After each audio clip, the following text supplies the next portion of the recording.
আল্লাহ প্রমাণ করাইয়া দিলেন, ও জিবরিল, তোমার চেয়েও আদমের সম্মান, শুধু আদমের সম্মান বেশি নয়, অন্য আয়াতে আল্লাহ তাআলা বলছেন, ওয়ালাকাদ কাররামনা বনি আদম, আমি আদমের সন্তানদের সম্মানও বাড়াইয়া দিছি। এই আদম সন্তানগুলো যখন আল্লাহর বাণী, রাসূলুল্লাহর বাণী শিখার জন্য, বুঝার জন্য, জানার জন্য, ইলম শিখার জন্য বের হয়, ইন্নাল মালাইকাতা লা তাদাউ আজনিহাতাহা, রাসূলুল্লাহ বলেন, ফেরেশতারা আদম সন্তানের পায়ের নিচে তাদের পাখা বিছিয়ে দেয়। কুনতুম খায়রা উম্মাহ, তোমরা সৃষ্টির মাঝে সেরা। যত জাতি পৃথিবীতে আছে সব জাতির মাঝে উম্মতে মুহাম্মাদি সেরা। এখন যারা সেরা উম্মত, তাদেরকে আল্লাহ তাআলা কি দায়িত্ব দিলেন? যে যত সেরা হয়, বড় হয়, তার দায়িত্ব তত বেশি। এটা নিয়ম। মেম্বারের চেয়ে চেয়ারম্যান বড়, চেয়ারম্যানের দায়িত্ব মেম্বারের চেয়ে কম না বেশি? চেয়ারম্যানের চেয়ে এমপি বড়, এমপির দায়িত্ব চেয়ারম্যানের সমান না আরো বেশি? এমপির চেয়ে মন্ত্রী বড়, মন্ত্রীর দায়িত্ব এমপির চেয়ে বেশি। এটা নিয়ম, এটা নিয়ম। পরিবারে যিনি বড় ভাই, ছোট ভাইদের তুলনায় বড় ভাইয়ের দায়িত্ব একটু বেশি। দেশের মাঝে সবার চেয়ে সেরা হলো প্রধানমন্ত্রী, তাই সকল মন্ত্রীর চেয়ে প্রধানমন্ত্রীর দায়িত্ব বেশি। আমরা যদি সৃষ্টির মাঝে সেরা হই, তামাম মাখলুকাতের মাঝে আমাদের দায়িত্ব হবে একটু বেশি। দায়িত্ব দেওয়ার জন্য আপনাকে সেরা বানানো হয়েছে। এখন যিনি সেরা হবেন, তিনি যদি দায়িত্ব পালন না করেন, ব্যর্থ হন, তাহলে তার শাস্তিও হয় বেশি। বাংলাদেশে কোনো মেম্বার তসরুপের দায়ে 10 বছর জেল খাটছে এমন শুনবেন না। কারণ মেম্বারের কাছে বাজেট আসে কয় হাজার, তো খাইলে আর খাইব কি? কিন্তু এমপি, রাষ্ট্রীয় সম্পদ তসরুপের দায়ে 10 বছর 20 বছর জেলখানায়, এমন ঘটনা আছে। বাজেট বড়, সম্মান বেশি, তসরুপ করলে শাস্তি হবে বেশি। মানুষ সৃষ্টির সেরা। আজকে আমার এই প্রোগ্রামে আপনারা যারা আসছেন সবাই মানুষ, সবাই আপনি আল্লাহর কাছে অনেক দামি। কিন্তু যদি দায়িত্ব পালনে ব্যর্থ হন, তাহলে আপনার ব্যাপারে আল্লাহ বলছে, সুম্মা রাদাদনাহু আসফালা সাফিলিন, আমি কিছু মানুষকে সৃষ্টির মাঝে সবার নিচে ফেলে দিয়েছি। নাউজুবিল্লাহ। কিছু মানুষ আছে যারা সৃষ্টির মাঝে সর্বনিকৃষ্ট। আসফাল ইসমে তাফদিল, সুপারলেটিভ ডিগ্রি শব্দ। এর নিচে আর কেউ নাই, সবার নিচে ফেলে দিয়েছি। এখন দায়িত্ব পালন করলে সৃষ্টির সেরা, না করলে সৃষ্টির মাঝে সবচেয়ে নিকৃষ্ট। দায়িত্বটা কি? এবার আল্লাহ বলছেন, উখরিজাত লিন্নাস, তোমাদেরকে অন্য মানুষের কল্যাণের জন্য বানানো হয়েছে। মানুষ বানাইছে মানুষের জন্য। আপনাকে লয়ে বিব্রত রহিতে আসেনি কেহ অবনী পরে, সকলের তরে সকলে আমরা, প্রত্যেকে আমরা পরের তরে। এটা কোরআন মাজিদের এই আয়াতেরই অনুবাদ। উখরিজাত লিন্নাস, মানুষ তোমাকে অন্য মানুষের জন্য বানাইছি। অন্য মানুষের জন্য বানাইছে, এর ব্যাখ্যা কি?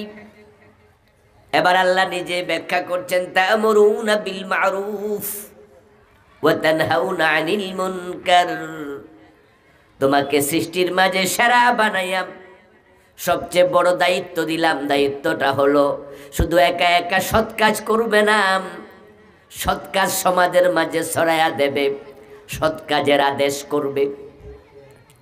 ওয়া তানহাউনা আনিল মুনকার, নিষিদ্ধ কাজ শুধুমাত্র নিজে নিজে পরিত্যাগ করবে না, অন্যায় কাজ যেখানে হয় সেখানে তোমার দায়িত্ব, তুমি প্রতিরোধ গড়ে তুলবে। এই দায়িত্ব আমি আল্লাহ তোমাকে দিলাম। তুমি সৎ কাজ শুধু একা করবে না, সমাজের মাঝে সৎ কাজ ছড়াইয়া দাও। নামাজ শুধু একা পড়বে না, নামাজের জন্য দাওয়াত দাও। যদি তোমাকে আমি রাষ্ট্রের ক্ষমতা দেই, তাহলে তুমি আইন বানায়া নামাজ পড়তে বাধ্য করো। তুমি যদি পরিবারের প্রধান হও, তোমার সন্তান নামাজ না পড়লে 10 বছর হলে প্রয়োজনে পিটায়া নামাজ পড়াতেই হবে। সন্তানের বয়স 10 হলে কথা না শুনলে শাসন করে নামাজ পড়াতে হবে, এমন হাদিস আছে কিনা? তাহলে আপনি একা একা করলে হবে না, একা একা অন্য অন্য মাখলুকেরা চলুক, কিন্তু মানুষ একা একা চলবে না। মানুষকে সমাজের প্রতি দায়িত্ব দিয়ে সৃষ্টির সেরা বানানো হয়েছে। সমাজে মানুষ অন্যায় করবে আর আপনি দেখে এড়িয়ে যাবেন, এ অধিকার আপনার নাই। বরং আপনার ঈমান টিকে থাকবে কিনা সেটা নির্ভর করবে অন্যায় দেখার পরে আপনার প্রতিবাদের ধরনের উপর। প্রিয় নবীজি বলেছেন, কোন অন্যায় যখন কেউ দেখবে, যদি সে ক্ষমতা প্রয়োগ করে হাত দিয়ে বাধা দেয়, আমি থাকতে এলাকায় অন্যায় হতে পারে না, হাতে লাঠি তুলে নেবে, ক্ষমতা প্রয়োগ করবে, নিজের শক্তি প্রয়োগ করে বাধা দেয়, রাসূলুল্লাহ বলেন সে হলো 1 নাম্বার মুমিন। তাহলে অন্যায় বাধা দেওয়ার সাথে আপনার ঈমানের নাম্বার জড়িত। অন্যায় প্রতিকার করার সাথে আপনার ঈমানের, আপনার শক্তি জড়িত, স্ট্রেংথ জড়িত। সমাজে অন্যায় দেখে যে হাতে বাধা দেয়, ক্ষমতা প্রয়োগ করে, সে হলো 1 নাম্বার মুমিন। আর যে ব্যক্তি হাতে বাধা দেওয়ার মতো ক্ষমতা তার নাই, সামর্থ্য নাই, তাহলে সে মুখে প্রতিবাদ করবে। যদি না পারে মুখে প্রতিবাদ করবে, হাতে পারলো না মিটিং করবে, মিছিল করবে, মানুষকে জানাবে, সেমিনার করবে, সিম্পোজিয়াম করবে, বক্তৃতা দেবে, জনগণকে ডাকবে, আসেন আমরা এটা অন্যায় চলছে প্রতিকার করি, আসেন সবাই মিলে একটু মিছিল করি, টেউনোর কাছে যাই, স্মারকলিপি দেই। রাসূলুল্লাহ বলেন তাহলে তুমি হলে 2য় শ্রেণীর মুমিন, 2nd ক্লাস মুমিন। আর যে ব্যক্তি মুখে বলার মতো সামর্থ্য নাই, সে অন্তরে অন্তরে পরিকল্পনা করবে। কি করবে? নাকি ঘৃণা করবে? বাংলাদেশে কিছু কিছু বই পুস্তকে পাওয়া যায় যে মুখে বাধা দিতে পারবে না, সে অন্তরে ঘৃণা করবে। এটা ভুল অনুবাদ।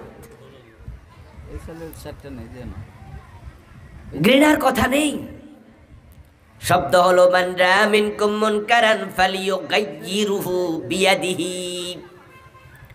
অন্যায় যেখানে দেখবে হাতে প্রতিবাদ করবে, প্রতিরোধ করবে, উল্টায়া দেবে, তাগয়ীর মানে পরিবর্তন করবে, হাত দিয়ে, শক্তি দিয়ে। যদি হাতে না পারে তাহলে মুখে প্রতিবাদ করবে, হাতে প্রতিরোধ, মুখে প্রতিরোধ। যদি মুখে না পারে তাহলে ফাবিকালবিহি, অন্তরে ঘৃণা করবে। হাদিসে তো ঘৃণা শব্দটাই নাই, আছে তো প্রতিরোধ। অন্তরের প্রতিরোধ করার নাম পরিকল্পনা। আমি তো মুখে পারলাম না, আমি তো ক্ষমতা দিয়া অন্যায় বন্ধ করতে পারলাম না, এখন কেমনে করা যায়? মনে মনে যে চিন্তা ভাবনা, এটার নাম হলো অন্তর দিয়ে পরিকল্পনা, অন্তরে প্রতিরোধ। এবার রাসূল বলেন, যে ব্যক্তি অন্যায় দেখে অন্তরে প্রতিরোধ করলো, পরিকল্পনা করলো, ওয়াযালিকা দাফুল ঈমান, তার ঈমান হলো সবচেয়ে দুর্বল। তাহলে কার ঈমান 1 নাম্বার, কারটার 2 নাম্বার, কারটার 3 নাম্বার? এটা প্রমাণ হবে অন্যায় প্রতিরোধ করার সাথে। এখন যে ব্যক্তি অন্তরেও পরিকল্পনা করবে না, অন্য হাদিসে পাওয়া যায়, লাইসা ফি কলবিহি মিসকালু হাববাতিন মিনাল ঈমান, ও ব্যক্তির অন্তরে সরিষা পরিমাণ ঈমানও আর নাই। দেখেন, আপনি আমি সৃষ্টির সেরা, আমি মুমিন, আপনি মুমিন, এজন্য আপনি সৃষ্টির মাঝে সেরা। আদমের সন্তানের মাঝে ফেরাউনও আছে, আদমের সন্তানের মাঝে নমরুদও আছে, আদমের সন্তানদের মাঝে আবু জেহেলও আছে। আপনারা বলুন তো, নমরুদ, ফেরাউন, আবু জেহেল সৃষ্টির মাঝে সেরা না সৃষ্টির মাঝে নিকৃষ্ট? কারণ তাদের ঈমান। তো অন্যায় দেখে যদি আপনিও চুপ থাকেন, হাতেও করলেন না, মুখেও করলেন না, অন্তরও পরিকল্পনা করলেন না, রাসূল বলে তার অন্তরেও সরিষা পরিমাণ ঈমান নাই, তাহলে অন্যায় দেখে যারা চুপ থাকে তাদের মাঝে আর আবু জেহেলের মাঝে কোনো পার্থক্য?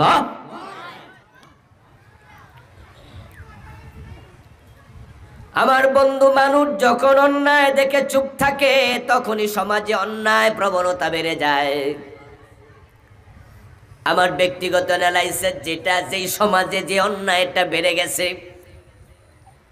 অন্যায়কারীদের আধিপত্য ততক্ষণ পর্যন্ত বাড়ে নাই যতক্ষণ পর্যন্ত প্রতিবাদ আছে। যখনই মানুষ প্রতিবাদ বন্ধ করে দিয়েছে তখনই অন্যায় বেড়ে গেছে। এটা বোঝা যায় অন্যায়কারীর জন্য অন্যায় বাড়ে না, চুপ থাকা লোকের কারণে অন্যায় বাড়ে। আপনাদের রাস্তার মোড়ে, 4 রাস্তার মোড়ে 2-3টা ছেলে রাতে 9টা 9:30 বাজে আড্ডা দেয়, দাঁড়ায় দাঁড়ায় সিগারেট টানে, গল্প গুজব করে। এলাকার লোকেরা এ নিয়ে কোনো মাথা ব্যথা নাই, কেউ বলেও নাই পোলাপান তোরার বাড়ি কই, রাতে 10টা বাজে এখানে কিসের আড্ডা দেশ, কিচ্ছু বলেন না। দেখবেন যে 15 দিন 20 দিনের ব্যবধানে শুধু সিগারেট টানবে না, এখানে গাঁজা খাওয়া শুরু করবে। এই জায়গাটাকে তারা নিরাপদ জোন মনে করবে, এবং মাস 2 মাস 6 মাস পরে দেখবেন যে দূর দূরান্ত থেকে মোটরসাইকেল লইয়া আরো কিছু গাঁজাখোর যোগ দেবে। ওই এলাকায় গাঁজা খাইয়া এবার চিন্তায় শুরু করবে, চুরি ডাকাতি বেড়ে যাবে। আর যখন থেকে 2-3টা পোলাপান রাস্তার মোড়ে বসে সিগারেট টানছিল, আমাদের নুরুল আমিন ভাই যাওয়ার সময় যদি বলতো এই পোলাপান বাড়ি কই, তখন দেখতেন যে লইরা উঠতো, বলতো যে চাচা চাচা, আমতা আমতা করতো, আমরা বাড়ি তো ওই যে কটিয়া দিই। তো রাতের 11টা বাজে তোমরা এখানে কি আড্ডা দাও, বাড়িঘর নাই, যাও বাড়ি যাও। যদি এরকম করে ধমক দেয়া হতো তাহলে কিন্তু মজমা জমতো না, গাঁজাও খাইতো না, চুরি ডাকাতিও বাড়তো না। ভালো মানুষ চুপ, তখন অন্যায় বেড়ে যায়। এখনো সমাজে খারাপ বেশি না, ভালো মানুষই বেশি, কিন্তু অন্যায় বাড়ার পিছনে ভালো মানুষগুলার চুপ থাকা দায়ী। এজন্য আল্লাহ তাআলা বলে, আমি তোমাদেরকে মানুষের কল্যাণের জন্য বানাইছি। আচ্ছা, এবার বলুন তো, যে পোলাপানগুলো রাস্তার মোড়ে, জাস্ট উদাহরণ দিচ্ছি আর কি, রাস্তার মোড়ে দাঁড়ায় যে পোলাপান বিড়ি টানলো, গাঁজা খাইলো, এই কাজের কারণে পোলাপানগুলো কি জান্নাতের দিকে যাচ্ছে না জাহান্নামের দিকে? তা আপনার চুপ থাকা তার জাহান্নামের কারণ হলো। আপনি যে ঘরের কর্তা, আপনার বাচ্চার বয়স যখন 7, রাসূল বলছে তাকে নামাজের আদেশ দাও। বয়স যখন 10 তখন তাকে নামাজ পড়তে বাধ্য করো। আপনি বাবা মা হিসাবে তাকে নামাজের আদেশ দিলেন না। বয়স 7 থেকে 8, 8 থেকে 9, 9 থেকে 10 নামাজ পড়ে না। 10 পার হয়ে গেলে এখনো নামাজ পড়তে বাধ্য করেন না। আপনি বাবা মসজিদে চলে যান, বাচ্চাটা ঘরে ঘুমায়া থাকে। আপনার যুবতী মেয়ে কলেজে যায়, স্কুলে যায়, বোরকা সিলাইয়া দেন না। এই যে বেনামাজি ছেলে, বেপর্দা মেয়ে, তার বেনামাজি হওয়া, তার বেপর্দা হওয়া জান্নাতের দিকে যাওয়া না জাহান্নামের দিকে? এই জন্য আপনি বাবা, আপনার মার কি দায় নাই? আপনি নামাজের আদেশ করেন নাই, বেনামাজি হয়েছে। আপনি বোরকা সিলাইয়া দেন নাই, বেপর্দা কলেজ স্কুলে গেছে। তারা জাহান্নামী হলো আপনার নীরবতার কারণে। এখন আপনাকে আল্লাহ তাআলা হাসরের দিন প্রশ্ন করবেন, তোমাকে দায়িত্ব দিয়েছিলাম কিছু মানুষের অধীনে, কিছু মানুষকে তোমার অধীন করে দিয়েছিলাম। আলা কুল্লুকুম রাঈন ওয়া কুল্লুকুম মাসউলুন আন রাইয়াতিহি। তোমরা সকলে দায়িত্বশীল। হাসরের ময়দানে তোমার অধীনস্থদের ব্যাপারে দায়িত্ব পালন করেছো কিনা তোমাকে প্রশ্ন করা হবে। শুধু নিজেকে নিয়ে ব্যস্ত থাকবেন না। একা একা জান্নাতে যাওয়া যায় না। যদি একা একা জান্নাতে যাওয়া যেত তাহলে নবীগণ মাইর খাওয়ার কোনো দরকারই ছিল না। কারণ ব্যক্তিগত জীবনে কোনো নবী অপরাধী ছিলেন না, গুনাহ করতেন না। তো তারা মাইর খাইলো কেন? নিজের অপরাধের কারণে। সাদা চাইতে গিয়া মাইর খাইছে, মানুষের জমি দখল করতে গিয়া কোনো নবী মাইর খাইছে? তো মাইর খাইলো কেন? আমার বন্ধু মাইর খাইছে ওই মানুষগুলাকে জান্নাতের পথে ডাকতে গেছে। মানুষ শিরিক করতো, বলছে শিরিক করো না। মানুষ কুফর করত, তিনি চুপ থাকেন নাই, তিনি ভাবেন নাই আমি তো শিরিক করি না, মানুষে করলে আমার কি? আমি তো কুফর করি না, মানুষে কুফর করলে আমার কি? না, তিনি শিরিক থেকে মুক্ত করার জন্য চেষ্টা করতে যায় মাইর খাইছে। তিনি কুফর থেকে মুক্ত করতে গিয়া মাইর খাইছে। এ কোরআনের আহ্বান মানুষের বাড়িতে পৌঁছাইতে গিয়া মাইর খাইছে। কালেমার দাওয়াত দিতে গিয়া মাইর খাইছে। কিন্তু আপনি আমি মাইর খাই না, এর কারণ আমরা মানুষকে কুফর, শিরিক, কালেমার দাওয়াত ইত্যাদি বিষয়ে আমরা তাদের মতো এতটা তৎপর না। আমরা ভাবি আমি তো নামাজ পড়ি, পাবলিক না পড়লে আমার কি? এই যে বাংলাদেশে এত সুদী ব্যাংক, হাদিসে পাওয়া যায় সুদ খাওয়া ৭৩ গুনাহ, তার মাঝে সবচেয়ে ছোট গুনাহ নিজের মায়ের সাথে জেনা। আচ্ছা, সুদী ব্যাংক বাংলাদেশে বন্ধ করার জন্য আপনি কি ভূমিকা রাখছেন? আপনি ভাবছেন আমি তো সুদ খাই না। আচ্ছা, আপনি সুদ খান না, এই সমাজে সুদখোর আছে না নাই? ওরা কি জাহান্নামের দিকে যাচ্ছে না? ওদেরকে বাঁচানোর জন্য আপনি কি কাজ করছেন? আপনি বলবেন যে হুজুর আমি আর কি করবো, আমি কইলি কি আর সুদী ব্যাংক বন্ধ হইব নি? তো আমি কি করতাম বুঝিও তো না কি করা উচিত। আমি বলবো হ্যাঁ দোস্ত, সুদী ব্যাংক বন্ধ করতে হলে আপনাকে সংসদ ভবনে এমন নেতা পাঠাইতে হবে, এমপি বানায়া, যে স্পিকারের কাছে বলবে বাংলাদেশ মুসলিম দেশ, এদেশে সুদী ব্যাংক চলবে না। স্পিকার বলবে মাননীয় এমপিরা আপনারা কি বলেন? 151 জন এমপি বলবে আমরা সুদ চাই না। একবার হ্যাঁ বললে সুদ বন্ধ হয়ে যাবে। এমপি বানানোর পিছনে আপনার ভোটের ভূমিকা আছে না নাই? কিন্তু আপনি তো ভোট দিছেন হেরে, যে সুদ আরো বেশি খাইব।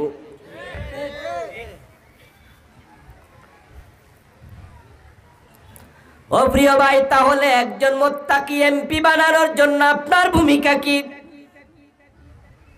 92% মুসলমানের দেশে সুদখোর কেন এমপি হবে? ঘুষখোর কেন এমপি হবে? এমপি তো ভালো মানুষরা হওয়ার কথা ছিল, ঠিক কিনা? এর মানে আপনি নিজে সুদ খান না, কিন্তু সুদখোরকে ভোট দেন, সুদের পক্ষের লোককে ভোট দেন। এখানে আমার সামনে আপনারা যারা আছেন, আপনারা কয়জন মানুষের সম্পদ চুরি করেন?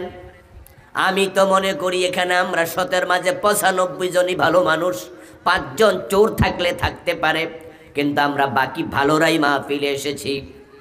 এই 95 জন শতকরা ভালো মানুষ মাহফিলে যদি আসে, তারা কেউ অন্যের সম্পদ চুরি করে না, কিন্তু এমন লোকের ভোট দেয় যে এমপি হইয়া রাষ্ট্রের 18 কোটি মানুষের সম্পদ চুরি করে কানাডায় বেগম পাড়া বানায়।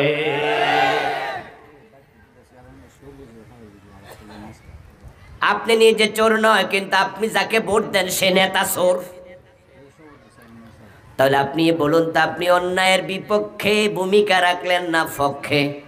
তা আপনারে কি অন্যায়ের পক্ষ নেওয়ার জন্য আল্লাহ সৃষ্টির সেরা বানাইছে? আমার বন্ধু, আল্লাহ তাআলা সৎ কাজের আদেশ অসৎ কাজের নিষেধ করার জন্য বানাইছে। এ বিষয়ে ভূমিকা রাখবেন সবাই মিলে, এটা আপনার দায়িত্ব। ওয়ামুর হালাকা বিসসালাতি ওয়াস্তাবির আলাইহা। একা একা নামাজ পড়ে জান্নাত খোঁজো না দোস্ত। একা একা জান্নাতে যেতে পারলে নবীরা মাইর খাইতো না, এমনি জান্নাতে চলে যেত। এখন নবীরা যে মাইর খাওয়ার পরও দিনের দাওয়াতি কাজ চালাইছে, এটা শখের বসে, শখের বসে না দায়িত্ব? কি মনে হয়? শখে শখে মানুষকে দিনের পথে ডাকা, অন্যায় থেকে ফিরায় রাখার চেষ্টা করা, এটা নবীদের জন্য নফল না ফরজ? তা আপনার জন্য কি? এটা আপনার জন্য ফরজ। অন্যায় যেখানে প্রতিবাদ, কিন্তু আমরা আজকে অন্যায় প্রতিবাদ ভুলে গেছি, মূল দায়িত্ব থেকে সরে গেছি। এই জন্য সমাজে চুরি, ডাকাতি, চিন্তাই, রাহাজানি, খুন, ধর্ষণ, অপহরণ, চাঁদাবাজি অভাব নাই, অভাব নাই। আপনাদের কটিয়াদি বাজারে দোকানদারদেরকে কি চাঁদা দিতে হয় না? জানেননি নীরব চাঁদাবাজির খবর? এই যে ফুটপাতের মাঝে দোকান করে কটিয়াদি, কি ফুটপাতের মাঝে ফল ব্যবসায়ী, ফুটপাতের মাঝে কাপড় ব্যবসায়ী আছে না?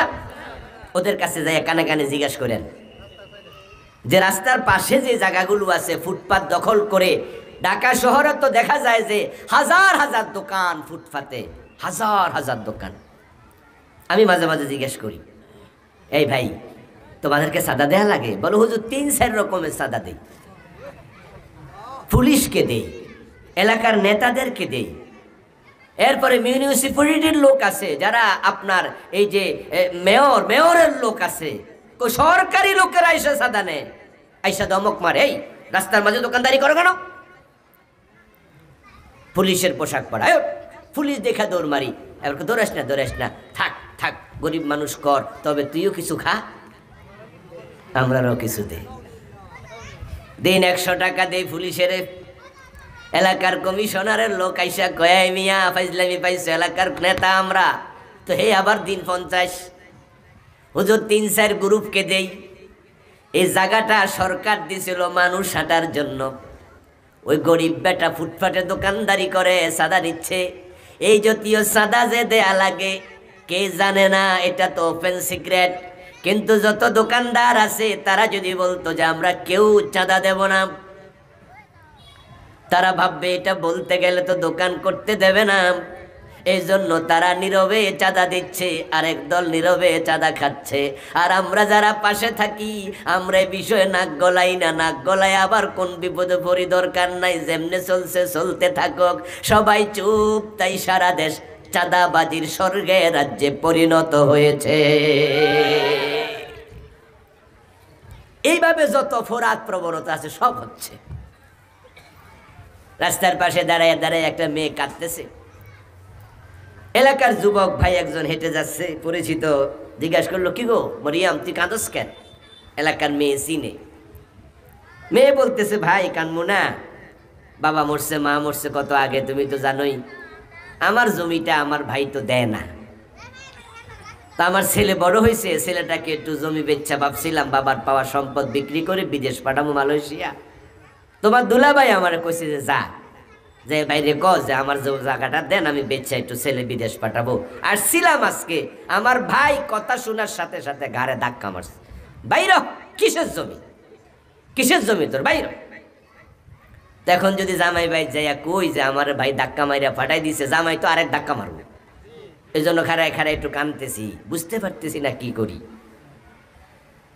এখন যে ছেলে জিজ্ঞাসা করছে সে আবার মনে মনে ভাবে, আচ্ছা এখন যদি আমি এই মেয়ের পক্ষ হইয়া মেয়ের ভাইয়ের কাছে যাইয়া কই, এ বেটা বোনের ঘাড়ে ধাক্কা দেস কেন, তার পাওনা জমি দিবি, তোর অসুবিধা কি, বাপের সম্পদে তুই যদি মালিক হস, তোর বোন তো মালিক।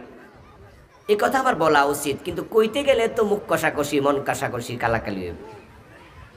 তো বোনের পক্ষ হইয়া হেতের বোনের লাইগা আমার মন খারাপ কষাকষি করে লাভ কি? এটা ভাইবা এবার আস্তে করে কয়, মরিয়ম মারফেটের ভাই যদি ধাক্কা দেয় আমি করতাম কি? কিচ্ছু বলে নাই, চলে গেছে।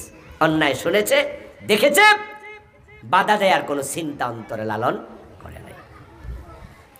একটু পরে যাচ্ছে এলাকার মেম্বার, উনিও দেখলো মেয়েটা দাঁড়ায়া দাঁড়ায় কাঁদে। মেয়েটা মেম্বার সাহেবকে দেখে এক কদম আগায়া বলছে, চাচা একটু দাঁড়ান, এই হলো ঘটনা। মেম্বার শুনল আদ্যপান্ত, শুনে মনে মনে ভাবে, এখন যদি মেয়ের পক্ষ হইয়া তার ভাইয়ের সাথে গিয়া আমি বলি বোনের সম্পদ দে, তাহলে আগামীবার নির্বাচনে ভোট দিবে না। এই মাইয়া বিয়ে দিছে পাশের ইউনিয়নে, তো ওই ইউনিয়নের মাইয়ার পক্ষে কথা কইয়া এই ইউনিয়নের ভোট আমি হারামু কেন? আমি কি ব্যাককল? অথচ উনি জানে যে মেয়েটার উপর জুলম হচ্ছে। উচিত ছিল বলা, তোর ভাই কি মগের মুল্লুক পাইছে, চল এই আর কে আছে দু চারজন আমার সাথে আসো। এই মেয়েটা ঘাড়ে ধাক্কা দিয়ে তার ভাই কিভাবে বের করে, বাবার সম্পদে সেও তো হক পায়, কিন্তু যায় না নিজের ভোটের চিন্তা, যে আমার ভোট দিবে না। আমরা যখন স্বার্থপর হয়ে যাই, নিজেরা ঝুঁকি নিতে জানি না। নবীরা ঝুঁকি নিয়ে মাইর খাইছে, নবীরা দাঁত দিয়েছে, রক্ত দিয়েছে, অন্যায়ের বিরুদ্ধে কথা বলতে গিয়ে শহীদ হয়েছে, প্রাণ দিয়েছে। আর আমরা না, এক একজন এক এক সুবিধায় যখন চলছি, সমাজটা অন্যায়ে ভরপুর হয়ে গেছে।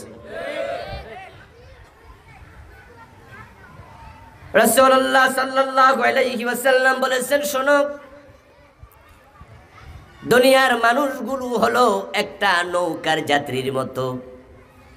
আল্লাহর হাবিব উদাহরণ দিলেন, নৌকায় করে একদল লোক নদীর এপার থেকে ওই পারে যাওয়ার জন্য তারা লটারি কাটলো, টিকিট কেটে। দোতলা নৌকা, একদল লোক টিকিট পেল নিচতলার, আরেক দল লোক টিকিট পেল দোতলার। এখন যার যে সিট, সেই সিটে বসেছে, নৌকা স্টার্ট দিয়েছে। পানি খাওয়ার জন্য এক তলাতে মগ রাখা আছে, বালতি রাখা আছে, বড় ড্রাম রাখা আছে উপরের তলায়, নিচতলায় কোনো পানির ব্যবস্থা নাই।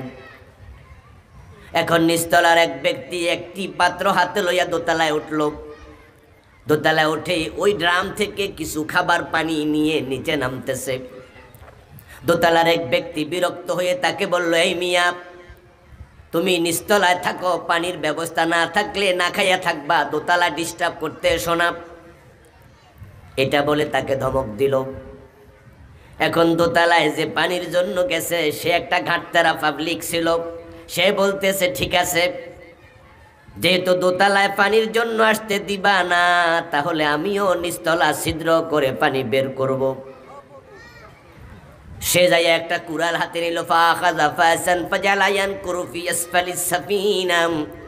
নবী মুহাম্মদ বলছেন, উদাহরণ দিয়ে বলছেন, শোনো, ফাখাযা ফাসান, সে একটা কুড়াল হাতে নিল।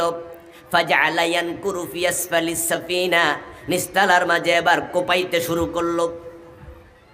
দোতলা থেকে আওয়াজ পেল। একজন বলল, কিরে নিচতলায় কিসের আওয়াজ শোনা যায়?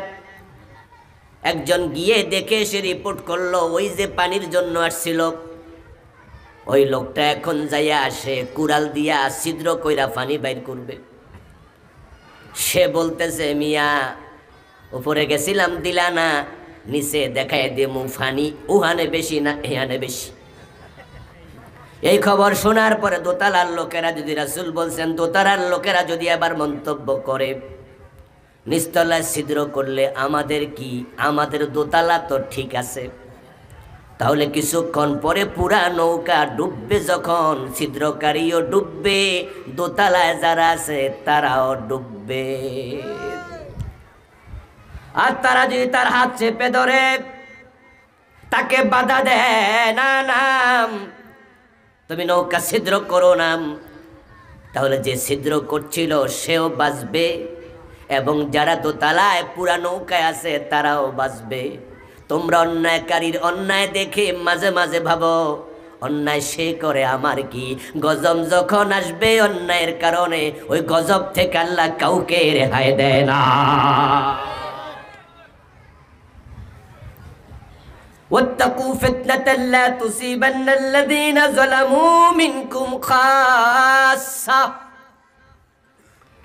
আল্লাহ বলছে ওই আযাবের ব্যাপারে আল্লাহকে ভয় করো যখন অপরাধ প্রবণতা সমাজে বেড়ে যাবে, জেনা বেড়ে যাবে, সুদ বেড়ে যাবে, জুলুম বেড়ে যাবে, তখন আল্লাহর পক্ষ থেকে আযাব আসবে, অনাবৃষ্টি আসবে, অতিবৃষ্টি আসবে, খরা আসবে, দুর্ভিক্ষ আসবে, টর্নেডো আসবে, ভূমিকম্প হবে, গজব আসবে। ওই গজব যখন আসবে তখন আল্লাহ শুধু অপরাধীকে বেছে বেছে গজব দেয় না। যারা সমাজে অপরাধ দেখে চুপ ছিল তারা অপরাধ না করার পরেও গজব তাদের উপরেও।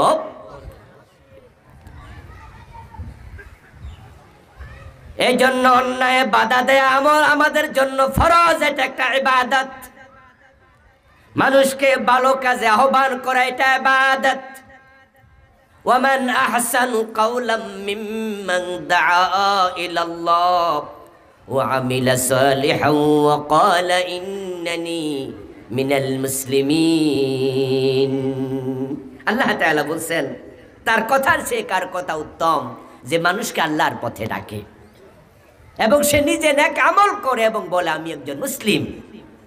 ও দোস্ত, আপনি প্রতিদিন ফজরের নামাজে চলে যান, কিন্তু আপনার বাড়ির পাশের ঘর কত বেনামাজি স্বাস্থ্য ভাই, খালতো ভাই, নিজের বোন, নিজের চাচাতো বোন, নিজের ফুফি, নিজের খালা, নিজের আত্মীয় স্বজন বেনামাজি, বেরোজগারি, হারাম খায়, ওদের ব্যাপারে আপনি উদাসীন। এটা শ্রেষ্ঠ মাখলুকের দায়িত্ব হতে পারে না। এই জন্য আমরা প্রত্যেকে দায়ী হব, প্রত্যেকে কাজ করব, এটা আমাদের দায়িত্ব। এটা না করলে হাসরের ময়দানে আল্লাহর কাছে জবাব দিতে হবে, তোমাকে সৃষ্টির সেরা মাখলুক বানিয়েছিলাম। আমার ভাইরা বলুন তো, নবীরা যেই কাজ করে গেছে, এই যে মানুষকে দ্বীনের প্রতি আহ্বান করছে, না করলে তো আমরা কোথায় সৌদি আরব, কোথায় বাংলাদেশ, এত দূর থেকে আমরা ইসলাম পেতাম না। রাসূলুল্লাহর সামনে 1,14,000-এর মতো সাহাবী ছিল বিদায় হজের দিন। প্রিয় নবী লম্বা একটি ভাষণ দিলেন। ভাষণের শেষ দিকে তিনি বললেন ফালিয়ুবাল্লিগি শাহিদুল গায়েবা। বাংলা অর্থ হলো, তোমরা যারা আজকে এখানে উপস্থিত আছো, আমি নবী মুহাম্মদ তোমাদেরকে দায়িত্ব দিয়ে গেলাম, আজকের এই মাঠে যারা উপস্থিত নাই, আমার কথাগুলো তাদের কাছে তোমরা পৌঁছিয়ে দিও। আমার প্রিয় ভাইরা, রাসূলুল্লাহ সাহাবী ছিল বিদায় হজের মাঠে 1,14,000-এর মতো। মদিনাতে ছিল মুসলমানের সংখ্যা সবচেয়ে বেশি। অন্য অন্য মক্কা থেকে, অন্য অন্য জায়গা থেকেও বিদায় হজে এসেছে লোকেরা, কিন্তু মদিনাতে ছিল সাহাবীর সংখ্যা সবচেয়ে বেশি। সেটা যদি অর্ধেক হয় তাহলেও তো হবে সেটা 55,000-এর বেশি। 1,14,000-কে 2 ভাগ করলে 55,000-এর বেশি মুসলমান মদিনা কেন্দ্রিক ছিল। কারণ মক্কা বিজয়ের আগে, 8ম হিজরির আগে পৃথিবীর যেখানে কালেমা পড়েছে তাকে মদিনায় হিজরত করতেই হতো। হিজরত ছিল ফরজ। রাসূলুল্লাহ সাল্লাল্লাহু আলাইহি ওয়াসাল্লাম 9ম হিজরিতে বিদায় হজ করলেন, 10ম হিজরিতে মারা গেলেন। আপনি দেখেন যে আল্লাহর হাবিবের সময় যদি 55,000 মানুষ মদিনা কেন্দ্রিক থাকে, মদিনার যে গোরস্থান সেটার নাম বাকি আল গারকাত, যেটাকে বাংলাদেশের লোকেরা জান্নাতুল বাকি বলে। ঐতিহাসিকদের তথ্য অনুযায়ী ওই বাকি গোরস্থানে সাহাবীর কবর পাওয়া যায় 10,000। তাহলে আমি বললাম মদিনা কেন্দ্রিক সাহাবী অর্ধেক ধরলে 55,000, 10,000 বাদ দিলে বাকি 45,000 সাহাবী গেল কই? তার উত্তর হলো, আল্লাহর হাবিব সাল্লাল্লাহু আলাইহি ওয়াসাল্লামের ইন্তেকালের পরে, বিদায় হজের ভাষণের পরে নবীজি মুহাম্মদ বেশি দিন দুনিয়ায় ছিলেন না। বিদায় হজ হলো জিলহজ মাসের 9 তারিখ আরাফার মাঠে রাসূল ভাষণ দিলেন। জিলহজের পরে আসলো মুহররম, তারপরে সফর, তারপর রবিউল আউয়ালের 12 তারিখ রাসূল ইন্তেকাল করলেন। এই 2.5 মাস পরে রাসূলের ইন্তেকালের পরে আল্লাহর নবী সাহাবারা রাসূলের দেয়া দ্বীনের দাওয়াতের দায়িত্ব কাঁধে নিয়ে তারা মদিনা থেকে পৃথিবীর বিভিন্ন দেশে ছড়ায়া পড়ছে। আফ্রিকার জঙ্গলে সাহাবীর কবর পাওয়া যায়, মিশরে পাওয়া যায়, ভারতে পাওয়া যায়। আমাদের চট্টগ্রামে মাইমুন মুহাইমিন নামে 2 জন সাহাবী নেমেছেন, এখানে 1-2 দিন ছিলেন। ইতিহাসবিদরা বলে দ্বীনের দাওয়াত দেওয়ার জন্য আরব থেকে ভারতে এসেছে, আফ্রিকায় গিয়েছে, পৃথিবীর বিভিন্ন দেশে গিয়েছে। এই সাহাবারা দ্বীনের দাওয়াত নিয়ে এভাবে যদি আরব থেকে ভারতে না আসতো আমরা ইসলাম পেতাম না। এখন আপনারা চুপ করে আছেন, যার কারণে আপনার পাশের বাসার লোক বেনামাজি। আপনি চুপ থাকার কারণে আপনার নিজের বউ বেনামাজি, আপনি চুপ থাকার কারণে আপনার ছেলে বেনামাজি, আপনি চুপ থাকার কারণে আপনার নিজের মেয়েটা বোরকা ছাড়া স্কুলে যায়। আমি শুরুতে বলেছি দায়িত্ব যার বেশি, দায়িত্ব পালনে ব্যর্থ হলে শাস্তিও হবে বেশি। দায়িত্ব পালন তো নয়, বরং উল্টা আরো জালেমদের সাপোর্ট করছি আমরা। এই যে গত 15টা বছর বাংলাদেশকে লুটপাট করে তলাবিহীন জুরি বানায়া দিল, এই 15 বছরে যারা দেশটা চালাইছে অধিকাংশ নেতা দেশের হাজার হাজার কোটি টাকা বিদেশে পাচার করছে। নেত্রী বলেছেন তার বাড়ির ফিয়ন কত কোটি টাকার মালিক? 400 কোটি টাকার মালিক। কয়দিন আগে ফার্ম গেটে একটা ব্যাংকে আমি আমার সরকারি যে বেতনটা জমা হয়, আমি তো একটা কামিল মাদ্রাসা সরকারি মাদ্রাসায় পড়াই, ওই বেতন তুলতে গেলাম, 5-6 লাখ টাকা জমা হয়েছে, তুলি নাই, সময়ও পাই না যেতে ব্যাংকে। তো একসাথে চেক দিলাম, আমাকে বলছে হুজুর এত টাকা তো একসাথে দেয়া যাবে না, সরকারি ব্যাংক 5-6 লাখ টাকার চেক পাই, আমার এত টাকা একসাথে দেয়া পারবো না। আমি আশ্চর্য হলাম, বলেন কি? তখন আমার বলছে হ্যাঁ আপনি কি জানেন না এত টাকা একসাথে দিতে হলে 1-2 দিন আগে এসে কয়ে যাওয়া লাগে। দোস্ত, অসংখ্য ব্যাংক দেউলিয়া হওয়ার পথে। ইসলামী ব্যাংকের 18টি শাখা থেকে এস আলম গ্রুপের লোকেরা 80,000 কোটি টাকা পাচার করে দিচ্ছে। ইসলামী ব্যাংকের যে 80,000 কোটি টাকা 18টি ব্যাংকের ব্যাংক থেকে নিয়ে গেল, শাখা থেকে। আচ্ছা, 80,000 কোটি টাকার মাঝে রিক্সাওয়ালার অ্যাকাউন্ট কি নাই? কুলি দিন মজুর, খেটে খাওয়া মানুষ, কৃষক এবং ভিক্ষুক নিজের মেয়ে বিয়ে দেওয়ার জন্য প্রতি মাসে 500 টাকা ব্যাংকে ডিপিএস করে, এমন ভিক্ষুকের অ্যাকাউন্টও আছে না নাই? তো কাদের টাকা খেয়ে ফেললো, কাদের টাকা পাচার করলো? হাজার হাজার কোটি টাকা দেশে পাচার করলো। আপনি এখানে মনে মনে বলছেন হুজুর আমি তো আর করি নাই, কিন্তু আপনার সাপোর্ট পেয়ে তো তারা নেতা হয়েছে। আল্লাহর কোরআন থেকে শুনুন, হযরত লূত আলাইহিস সালামের উম্মত ছিল, তারা বড় কদাচার, তারা বড় রুচির দিক থেকে বিকৃত রুচির অধিকারী, তারা পুরুষে জেনা করত, নাউজুবিল্লাহ। ওদের রুচিটা এতটাই খারাপ ছিল, এতটা খারাপ, শুকুর এবং কুকুরের রুচিও না। কোনো নারী কুকুরের পিছনে যায় না, কোনো পুরুষ শুকরের পিছনে দৌড়ায় না। দুনিয়ার সৃষ্টিটাই হলো নারী পুরুষে বিপরীত লিঙ্গের আকর্ষণ। তাই ভাদ্র মাস যখন আসে আমরা নিজের চোখে রাস্তাঘাটে দেখি পুরুষ কুকুর নারী কুকুরের সাথে মিলিত হয়।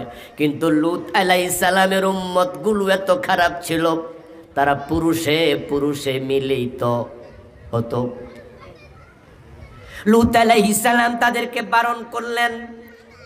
তিনি বললেন অতীতে কোন জাতির চরিত্র এত খারাপ ছিল না, তোমরা থামো। তারা লূত আলাইহিস সালামের বাড়িতে এসে হুমকি দমকি দিত, ও মিয়া তুমিও আমাদের দলে যোগ দাও, বেশি সুপিগিরি করলে তোমার এলাকা থেকে তারাই দিমু। ওদের বাড়াবাড়ি দেখে আল্লাহ তাআলা চাইলেন যে ধ্বংস করে দেবেন, 2 জন ফেরেশতা পাঠালেন। ওই 2 জন ফেরেশতা ছিল একবারে সোমাসিয়াং, মসুরসে দাড়ি মারি ভালো কইরা ওঠে নাই, দেখতে বড় নাদুস নুদুস সুন্দর। তারা লুত নবীর বাড়িতে ঢুকছে দেইখা ওই পাপিষ্ঠগুলো ওই পুরুষ দেইখা লুত নবীর বাড়িতে আইসা হাজির। আইসা বলছে, লুত তোমার যে দুইজন মেহমান বড় সুন্দর, আমাদের হাতে তুলে দাও। লুত আলাইহিস সালাম বলল, তোমরা আমার ইজ্জত নষ্ট করছো কেন? মেহমানের অসম্মান মানি আমার অসম্মান। আমার মেয়ে আছে, চাইলে বিয়ে করে মেয়ে নিয়ে যাও, তোমরা মেহমানের গায়ে হাত দিও না। তখন ওই মেহমান দুইজন শুনে লুত আলাইহিস সালামের কানের কাছে এসে চুপি চুপি বলে, হুজুর আপনি টেনশন করেন না, আমরা আল্লাহর ফেরেশতা, তারা আমাদের কিচ্ছু করতে পারবে না, বরং আজকে তাদের সাথে ফয়সালা হয়ে যাবে, ফয়সালার জন্য আল্লাহ পাঠাইছে। বরং আপনার প্রতি আল্লাহর অর্ডার হলো, মাগরিব যখন হবে, সূর্য যখন ডুবে যাবে, যারা আপনার সাথে একমত, কালেমা পড়েছে, ঈমান এনেছে, ভালো মানুষ যে কয়জন আপনার দাওয়াত নিয়েছে, ওই কজনকে সঙ্গী করে আপনি আপনার এলাকা ছেড়ে চলে যান, বাকিরা থাকুক, তাদের সাথে আমাদের ফয়সালা হবে। আল্লাহ বলছে আপনি চলে যেতে, তবে ইল্লামরাতাহু, আল্লাহ বলছে তার বউকে যেন সাথে না নে বলে দিও। কানাত মিনাল গাবিরিন, লুতের বউ তারা পশ্চাৎগামী লোকদের সাথে থেকে যাক, লুত নবীকে বলিও বউ যেন সাথে না নেয়। রাত হলো, লুত আলাইহিস সালাম চলে গেলেন। সকালে রাগ দিয়া ভোর রাতে বিকট এক শব্দ তিনি শুনতে পেলেন। সকালবেলায় ফিরে এসে দেখেন সেখানে ঘরবাড়ি কিচ্ছু নাই, বিশাল এক সাগর দেখা যায়। আল্লাহ কোরআনে বলেন, আমতারনা আলাইহিম মাতারাব ওয়া আমতারনা আলাইহা হিজারা ফাজআলনা আলিয়াহা সাফলাহা। কোরআনে বিভিন্ন আঙ্গিকে আল্লাহ বললেন ওই দুইজন ফেরেশতাকে, রাতের গভীরে আল্লাহ বলেছে, ও ফেরেশতারা, মানুষ যেমন কোদাল দিয়া কোপ দিয়া মাটি কাটে, তোমরা দুই ফেরেশতা ওই জমিনের দুই পাশে হাতের আঙ্গুল ঢুকাইয়া দাও, পুরা জমিনটাকে হাতের তালুতে নিয়ে নাও। টোটাল পাপিষ্ঠগুলো সহ পুরা জমিনটাকে তারা হাতের তালুতে নিল। আল্লাহ বললে এবার উপরের দিকে আসমানের দিকে তোলো। ওই ফেরেশতা দুইজন হাতের তালুতে করে জমিনটা আসমানের দিকে তুলেছে। আল্লাহ বললাম তারনা আলাইহা হিজারা, আমি তাদের উপরে পাথরের বৃষ্টি বর্ষণ শুরু করে দিয়েছি। আমতারনা আলাইহিম মাতারাব, বৃষ্টির ফোঁটা যেমন পড়ে, পাথর এমন ভাবে বর্ষণ করলাম, সবগুলাকে পশুর জীবাণু ভুসি বানায়া দিলাম। ফাজআলনা আলিয়াহা সাফলাহা, তারপর ফেরেশতাদেরকে বললাম উপরের দিক নিচের দিক করে ফেলে দাও।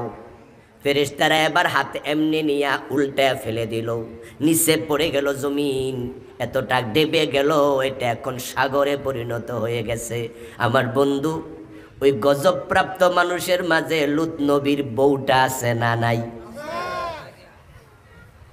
ওদের অপরাধ ছিল পুরুষে পুরুষে হোমোসেক্স করত, অপরাধ করত। লুত নবীর বউ কি পুরুষ না মহিলা? তো উনার দোষ কি?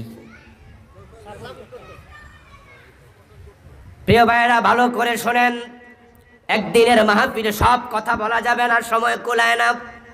এক দুইটা করে বুঝবেন, বাড়িতে নেবেন, কলবে ঢুকে জীবন পরিবর্তন হতে পারে।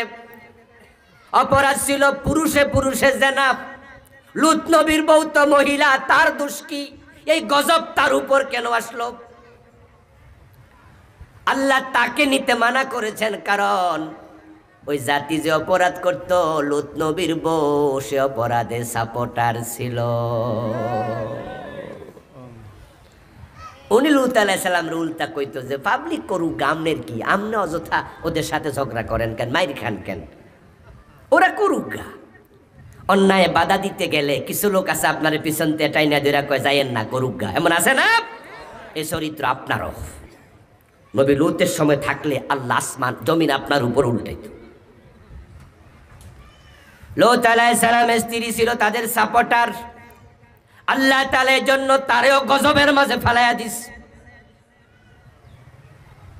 একজন নবী ছিল, নাম শুআইব আলাইহিস সালাম। উনার জাতির লোকেরা উনাকে একবার বলেছে, নবী শুআইব তুমি যে নবী, তার প্রমাণ কি? শুআইব আলাইহিস সালাম বললেন, কি প্রমাণ তোমরা চাও বলো দেখি। হযরত সালেহ আলাইহিস সালাম, শুআইব নয়, নামটা একটু চেঞ্জ, সালেহ আলাইহিস সালাম বলল, তুমি যে নবী প্রমাণ কি? সালেহ আলাইহিস সালাম বললেন, কি প্রমাণ চাও বলো দেখি। তখন সেখানে ছিল একটা পাহাড়ি গিরিপথ, উনি ছিলেন মাঝখানের রাস্তায়। ওই লোকেরা মাঝখানের রাস্তায় দাঁড়ায়া কথা বলছে, এপাশেও পাহাড় এপাশেও পাহাড়, পাহাড়গুলো ছিল পাথরের তৈরি। আরব দেশে পাথরের তৈরি পাহাড়ই বেশি। তারা বলছে, তুমি যদি নবী হও তাহলে পাথরের পাহাড় থেকে একটা উটনি বের করে দেখাও। সালেহ আলাইহিস সালাম সেখানে দাঁড়ায় আল্লাহর কাছে দোয়া করলেন, দোয়া কবুল। সাথে সাথে তারা নিজের চোখে দেখলো, হঠাৎ করে দেখা যায় ওই পাথরের পাহাড় ছিদ্র হয়ে যাচ্ছে, ফেটে যাচ্ছে। কিছুক্ষণ পরে নিজের চোখে দেখে একটা উটনির মুখের দিক বের হচ্ছে, একটু পরে তার গর্দান, একটু পরে তার প্রথম পাগুলো, তারপরে পেট, তারপরে তার পিছনের ব্যাক সাইড, তারপরে উটনিটা ল্যাস সুদ্ধা বেরিয়ে গেল এবং পেট তার অনেক মোটা। বের হয়ে লোকগুলোর সামনে উটনিটা একটা বাচ্চা প্রসব করে দিল। 10 মাসের একটা গাভীন উট পাহাড় ছিদ্র হয়ে বের হলো। হযরত সালেহ বলেন, এবার কি বিশ্বাস হয়েছে আমি যে নবী? তারা কয়, বড় জাদুকর, নাউজুবিল্লাহ। ওরা কয়, বাবা রে বাবা, তুমি কত বড় জাদুকর। ঈমান আনলো না। সালেহ আলাইহিস সালাম বলছে, শোন, এটা আল্লাহর উটনি, এটার সাথে কোনো বেয়াদবি করবি না, কাফের পাপিষ্টের দল। তোরা তোদের উটকে পানি পান করানোর জন্য যে কোপের মাঝে নেস, আমি আল্লাহর পক্ষ থেকে তোদের জানাইয়া দিলাম, একটা দিন আমার উটনির জন্য নির্ধারণ করে দিবি এবং সেই দিন তোরা নিজেদের উটনিকে পানি পান করাতে পারবি না। আমার কাছে তোরা কেন দাবি করলি? তোরা এই মুজিজা দাবি না করলে তো আমি উট বের হতে আল্লাহকে বলতাম না। যেহেতু নিজেরা সাইয়া নিছস, এখন একদিন ওটের জন্য নির্ধারণ কর, সেদিন অন্য কেউ ওট পানি পান করাতে পারবি না। তারা বলল, কি একটা ঝামেলা হয়ে গেল, আমরা 7 দিনে 7 দিন পানি পান করাতাম, সেখানে তো অ্যাভেলেবেল পানিও নাই, মরুদ্যানের কোপে পানি। এখন উনার ওট মাত্র 2টা, একটা হলো মা আর একটা হলো বাচ্চা, এ দুটার জন্য পুরা একদিন শেষ। এটা কেমন কথা? বরং এই উটনিটারে মাইরা আল্লাহ। এখন উটনি মারার সিদ্ধান্ত নিল 9 জন লোক মিলে। কোরআনে আল্লাহ বলেন, কানা ফিল মাদিনাতি 9 রাহাতিন ইউফসিদুনা ফিল আরদি ওয়া লা ইউসলিহুন। জমিনের মাঝে তৎকালীন যুগে 9 জন ছিল শহরে বড় সন্ত্রাসী। এলাকার লোকেরা সন্ত্রাসী 9 জনকে বলল, তোমরা কিছু করো। এখন 9 জন এক জায়গায় মিটিং করলো। ফানাদাউ সাহিবাহুম ফাতাআতা ফাআকারা ইযিম বাসাশকাহা। ওই 9 জন মিটিং করে বসলো, কে ওটাকে মারবে, কেউ রাজি হয় না। তাদের মাঝে সবচেয়ে নিকৃষ্ট যেটা, তার নাম ছিল কেদার ইবনু সালিফ। ওই কেদার ইবনু সালেফ বলল, আমি মারবো, আমি পারবো। 9 জন তাকে উত্তেজিত করলো, ঠিক আছে, পারলে তোরে পেপসি খাওয়ামু, হে কয় ফান্টা খাওয়ামু, হে কয় 7 আপ খাওয়ামু, হে কয় ইয়াবা খাওয়ামু, আরেকজন কয় পেন্সিডিল খাওয়ামু। মানে উত্তেজিত করার জন্য যা করা দরকার। ইদিম বাসা আশকাহা, তাদের সবচেয়ে নিকৃষ্টটাকে তারা উত্তেজিত করে ফেলল। সে তলোয়ার হাতে নিল, তলোয়ার হাতে নিয়ে ফাতাআতা ফাআকারা, সে গিয়ে ওটটাকে জবে করে ফেলল। যখন ওটটার কলার মাঝে নহর করলো, ছুরি মেরে দিল, তলোয়ার চালাইয়া দিল। উটনির বাচ্চাটা সেখানে দাঁড়ানো ছিল। মা উটনির হত্যার দৃশ্য দেখে উটনির বাচ্চাটা ডাকতে ডাকতে, চিৎকার দিতে দিতে ওই পাহাড়ের দিকে চলে গেল যেখান থেকে তার মা উটনি বের হয়েছিল। ওখানে যাওয়ার পরে পাহাড়ের সাথে বাচ্চা উটনি মিলে গেল। তারা তাকে আর হত্যা করতে খুঁজেও পায় নাই। হযরত সালেহ আলাইহিস সালাম শুনলেন, শুনে তিনি বললেন, তোরা এটা কি করলি, তোরা এটা কি করলি? এটা তো আল্লাহর উটনি না কাতাল্লাহ। আল্লাহর গজবের অপেক্ষা কর, গজব এসে গেল বুঝি। ঠিক এই সামান্য সময়ের ব্যবধানে এমন এক ঘূর্ণিঝড় আসলো, এমন গজব আল্লাহ দিলেন, পুরা জাতি মোটা গাছ যেমন শিকড় সহ উপড়ায়া যায় ঝড় তুফানে, তারা সবগুলো এক জায়গায় মরে বুত হয়ে গেল, একসাথে সব শেষ। পুরা জাতিকে আল্লাহ গজব দিয়ে শেষ করে দিল। এই কাহিনী শুনাই এবার আমি প্রশ্ন করব আপনাদের, ওট হত্যা করছে কয়জনে? গজব কয়জনে হত্যা করছে? কয়জনে? তার নাম ছিল কেদার বিন সালেফ। এবার বলুন হত্যাকারী কয়জন? গজব আসছে কয়জনের উপর? হত্যা করছে একজন, উত্তেজিত করছে 9 জন, গজব আসছে পুরা জাতি। প্রশ্ন হতে পারে অপরাধ করলো কে আর গজব আসলো সবার উপর, আল্লাহ এটা কেন করলেন? উত্তর হলো পুরা জাতি বাকি 9 জনকে বাধা দেয় নাই, কেদার ইবনে সালেফকেও বাধা দেয় নাই। তারা যদি বলতো আল্লাহর ওট হত্যা করো না, গজব আসতো না। ঠিক আমাদের দেশে কত অন্যায়, কত জুলুম। আপনারা অনেকে আছেন নবী লুতের বউয়ের মতো সাপোর্টার, অনেকে আছেন চুপ কইরা বসে আছেন। যদি আল্লাহর গজব আসে কেউ বাঁচতে পারবে না। এই জন্য সৎ কাজের আদেশ, অসৎ কাজের নিষেধ, এটা মুমিনের সবচেয়ে বড় দায়িত্ব।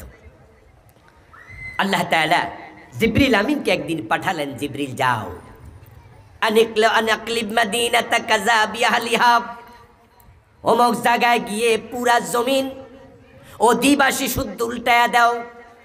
জিবরিল আমিন গেলেন, গিয়ে দেখেন সেখানের এক মসজিদে আল্লাহর এক বান্দা জিকির করছে, নামাজ পড়ছে। জিবরিল আমিন বললেন, ইয়া রব্বি ইন্না ফীহি মাবদাকা ফুলানান লাম ইয়াসিকা তারফাতা আইন। আল্লাহ জমিন তো উল্টাবো, কিন্তু একজন ব্যক্তি এখানে আছে যে ব্যক্তি 1 সেকেন্ডের জন্য কোনো গুনার কাজ করে নাই, তাকে কি করব? আল্লাহ জমিন উল্টাবো, কিন্তু এই ভালো মানুষ, তাকে কি করব? আল্লাহ জবাব দেন, আকলিবহা আলাইহি, জমিনটা আগে তার উপর উল্টাও। ও আলাইহিম, সাথে আবার মানুষকেও রাখো। ওই লোক তো অপরাধী নয়, তার উপর জমিন আল্লাহ উল্টাইতে কেন বললেন? এবার রাসূলুল্লাহ ব্যাখ্যা দেন। আল্লাহ বলতেছে জিবরিলকে, ফাইন্না ওয়াজহাহু লাম ইয়াতামাআর ফিয়াতা সাআতান কাত্তু। এর কারণ হলো সমাজে হাজারো অন্যায় ছিল, এই বেটা সারাদিন জিকির করছে আর নামাজ রোজা করছে, অন্যায়কারীদের অন্যায় দেখে কখনো বাধা দিতে যায় নাই।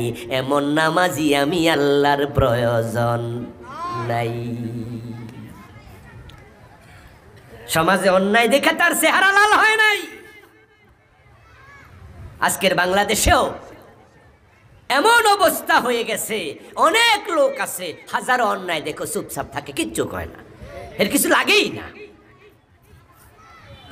প্রিয় নবীজি সাল্লাল্লাহু আলাইহি সাল্লাম আল্লাহর কাছে দোয়া করে গেছিলেন যে আল্লাহ আমার উম্মতকে তুমি চেহারা বিকৃত করে দিও না। হে আল্লাহ আমার উম্মতকে তুমি জমিনের ধস দিয়া ধ্বংস করে দিও না।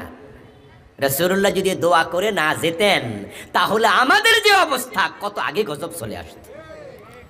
তবে রাসূল তো এই দোয়া করে নাই যে আল্লাহ আমার উম্মতকে আপনি দোজখে দিয়েন না, এই কথা তো রাসূল বলে নাই। বরং রাসূল বলেছে আমার উম্মত হবে ৭৩ দল, তার মাঝে ৭২ দল দোজখী হবে, জান্নাতি হবে কয় দল? রাসূল বলছে আল্লাহ গজব দিয়ে ধ্বংস করো না, চেহারা বিকৃত করে বানর বানাইও না। অতীতের যুগে কত নবীর উম্মত বান্দর হয়েছে, হয় নাই? শুকর হয়েছে নবীর উম্মত। সুলাইমান আলাইহিস সালামের উম্মতকে আল্লাহ, আপনার দাউদ আলাইহিস সালামের উম্মতকে আল্লাহ বান্দর বানাইছে। হযরত ঈসা নবীর উম্মতকে আল্লাহ শুকর বানাইছে। বলছে আল্লাহ আমার উম্মতের তুমি এরকম চেহারা বিকৃত করো না। আল্লাহ বলছে ওকে, জমি ধস দিও না, ভূমিকম্প দিয়া আল্লাহ তাআলা উম্মতে মুহাম্মদকে ধ্বংস করে দিও না। আল্লাহ বলছে ঠিক আছে, কিন্তু দোজখী বানাইও না, এটা বলে নাই। তা আপনারা যারা অন্যায়ের প্রতিবাদ করেন না, জাহান্নামী হওয়ার সম্ভাবনা আছে না নাই? সুম্মা রাদাদনাহু আসফালা সাফিলিন। আজ থেকে নিজের পরিবারে যারা আছে সকলকে নামাজ পড়তে আদেশ করবেন। রাজি আছেন নি? নিজের সন্তান পরিজন যারা আছে, আপনার স্ত্রী, আপনার মেয়ে পর্দা করতে বাধ্য করবেন, বলে দেবেন আমার ঘরে আমার কামাই খাইবা আর ফজরের টাইমে ঘুমায়া থাকবা, এটা হবে না। আমার টাকায় লেখাপড়া করবা আর বোরকা ছাড়া স্কুলে যাইবা, এটা চলবে না। যার যতটুকু সামর্থ্য আছে আমরা অধীনস্থদের ব্যাপারে সাবধান হব, অন্যায় দেখলে প্রতিবাদ গড়ে তুলব, ন্যায় কাজের প্রসার ঘটিয়ে দেব। আল্লাহ এ দায়িত্ব পালন করার তৌফিক আমাদের দান করুন, বলি আমিন। প্রিয় ভাইরা, আসরের আজান হয়ে গেছে, ইনশাআল্লাহ এখানেও জামাত হবে। অজু করে এখানে আসতে পারবেন, মসজিদ পাশে আছে, সেখানে নামাজ পড়বেন। নামাজের ব্যাপারে সাবধান হন, সতর্ক হন। আল্লাহ তাআলা আজকের এই মাহফিল কবুল করুন। আমরা সংক্ষেপে